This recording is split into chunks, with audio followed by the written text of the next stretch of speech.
ایک آدمی نے مجھ سے پوچھا، سوال کیا، یہ اس کے متعلقہ بات ہے۔ سوال اس نے یہ کیا کہ مولانا صاحب جب دو بندوں میں جھگڑا ہوتا ہے، ایک حق پر ہوتا ہے اور ایک باطل پر ہوتا ہے، حضرت علی حضرت معاویہ رضی اللہ تعالیٰ عنہما، یہ مجھ سے ایک رافضی نے اعتراض کیا تھا، حضرت علی حضرت معاویہ رضی اللہ عنہما دونوں میں اختلاف اور دونوں میں جھگڑا ہوا،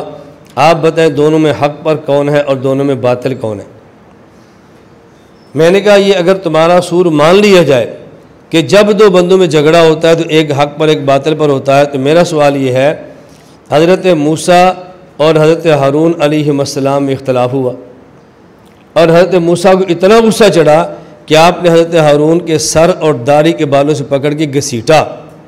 تو حضرت ہارون نے کہا یبن ام لا تاخذ بلحیتی ولا براسی، میری ماں کے بیٹے یوں نہ کر، نہ میرے دشمنوں کو خوش کر، میری بات تو سن۔ میرا مقصد یہ تھا اگر میں نے آپ کے آنے سے پہلے ان کو قتل کر دیا تو لوگ کہیں گے دیکھو ہارون نے بندے لڑا دیے، اور آپ کو کہ تو نے میرے آنے کی انتظار بھی نہیں کی، میں تو اس وجہ سے خاموش تھا۔ اب موسیٰ علیہ السلام جلالی تھے، نہیں تو نے روکا کیوں نہیں؟ اب دیکھو دو نبیوں کے اختلاف ہو رہا ہے نا، ایک نبی کا ذوق کیا تھا کہ جب شرک کیا تو ان کو مار دینا چاہیے تھا، دوسرے نبی کا ذوق یہ تھا کہ میں نے آپ کے انتظار کی کہ آپ بڑے بھائی ہیں، کہ آپ مجھ پر الزام نہ لگا کہ تو نے میرا انتظار کیوں نہیں کیا۔ اب اختلاف ہو گیا نا، میں نے کہا مجھے بتائیں ان میں سے حق کون ہے اور باطل کون ہے؟ آپ بتاؤ، موسیٰ علیہ السلام حق ہے، فرعون باطل ہے، تو دونوں نبی ہیں، نبی تو باطل ہو ہی نہیں سکتا نا۔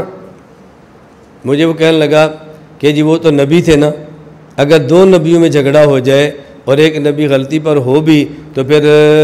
وحی آ جاتی ہے اور وحی کے ذریعے بتا دیا جاتا ہے کہ غلطی اس کی ہے، لیکن بعد میں انہیں لڑنا تو چھوڑ دیا تھا، مستقل تو نہیں لڑے، یہ تو مستقل لڑتے رہے تھے۔ میں نے کہا جتنا وہ لڑے تھے اتنے کو تو آپ حق اور باطل ہی نہ کہہ سکتے، جتنی دیر ان کی لڑائی ہوئی اتنی دیر کی لڑائی کو حق اور باطل کی لڑائی کہہ سکتے ہیں؟ مجھے کہتا نہیں، کہتا دیکھو ان کی لڑائی ختم تو ہو گئی تھی نا۔ میں نے کہا اس سے بھی اہل سنت کا مسئلہ ثابت ہوتا ہے، تمہارا نہیں۔ کیوں؟ تم نے خود کہا کہ نبیوں میں اختلاف ہو بھی جائے تو وہی کے ذریعے صحیح بات آ جاتی ہے، لڑائی ختم ہو جاتی ہے، تو اس کا مطلب یہ ہے کہ انبیاء کے بعد وہی بند ہو گئی، نہ حضرت معاویہ پر نہ حضرت علی پر آئی، تو جو تمہارا موقع حضرت علی پر وہی آنے کا موقع تو غلط ہو گیا نا۔ پھر تمہیں یہ بھی ماننا پڑے گا کہ وہی بھی نہیں آتی تھی،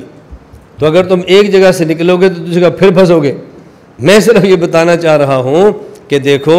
کبھی دونوں میں اختلاف ہو تو ضروری نہیں ہے کہ دونوں باطل ہوں، یہ ہو سکتا ہے کہ دونوں حق ہوں لیکن حق کے ساتھ حق ہو اور ایک صرف حق، ایک حق ہو اور ایک صرف حق ہو، وہاں باطل اور خطا کا احتمال بھی نہیں ہوتا۔